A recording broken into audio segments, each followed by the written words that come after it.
I'm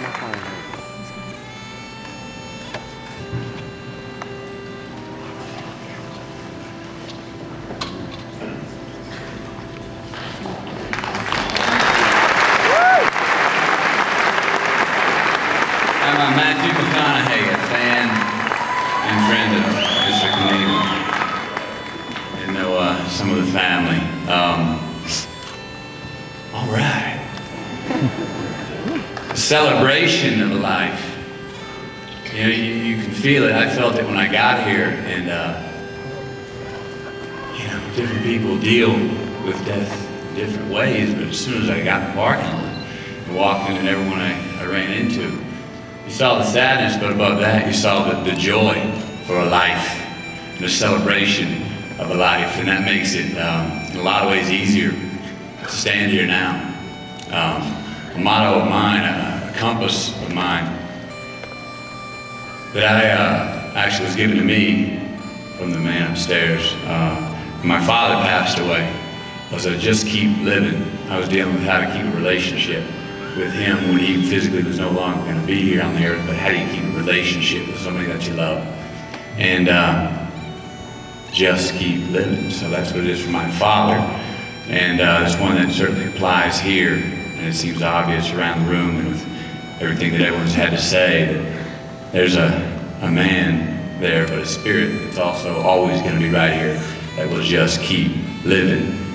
So we're here today and we celebrate a man who did live. He lived well, he lived hard, he lived strong, he lived full throttle.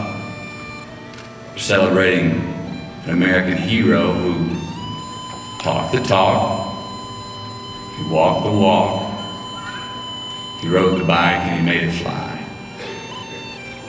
When I was a kid, my older brother and he was a big Evel Knievel fan, so I became a big Evel Knievel fan. We'd watch Evel on TV or look at the pictures, and we'd just be mouth agape and just say, wow. He was somebody that we looked up to. How does a man do that?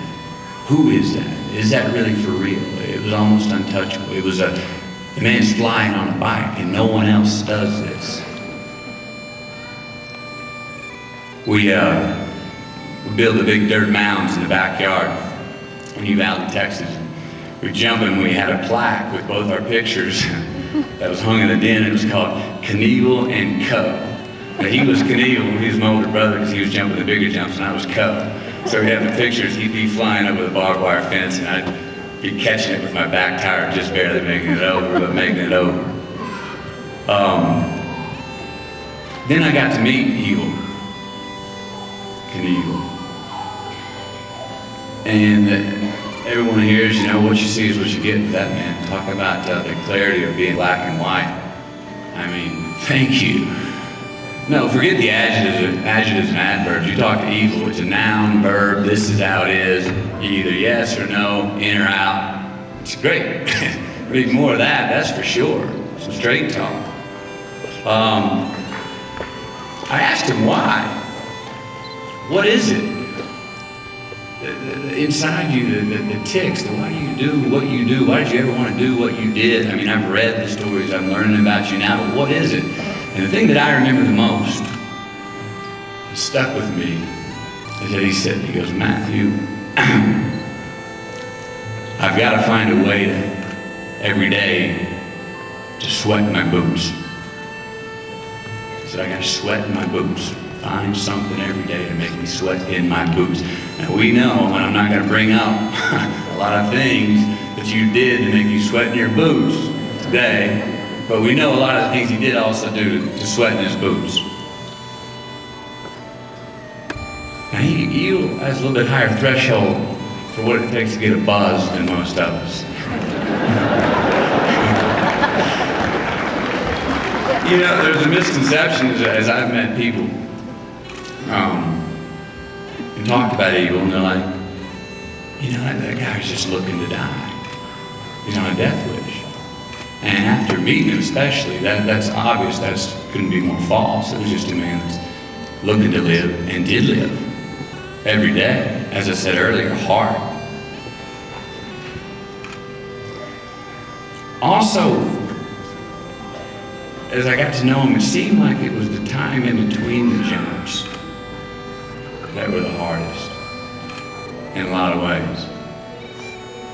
When he was on the ground, you know, on the earth sometimes was a lot harder than being in the air. But when he saddled up, put his hands on the handlebars, grabbed the RPMs and took off, hit the ramp, took flight, all of a sudden there was a grace. And he was flying. The landings, as you said earlier, could be tough sometimes. Coming back down was a living hell sometimes. But here's a man who was sacrificing his body for a spiritual high that he had to be turned on inside. What he had to do to sweat in his boots. Now, the last 6 months from now, we've spoken a few times, and everyone who's preceded me has brought this up. There was a change in tone and subject matter of the conversations that we had. Relationship with God, Jesus Christ as a Savior came up quite a few times with that same black and white clarity that he'd tell you anything or that he'd tell the English. It was a good thing that he did save their ass. And he said, you know, he goes, I'm not looking forward to moving on, but I do feel like I'm ready when it is time. He believed he'd be in God's hands and definitely be in God's heaven. Now today, yeah, there's some sadness and we mourn the man that people miss and a lot of people love dearly. But we are really here to celebrate his final jump, where he's forever saddled, hands on the bars, revving the RPMs, flying at the ramp, in that spot, in flight. He's forever in flight now, and you know what? He doesn't have to come back down. He doesn't have to land. Doesn't have to.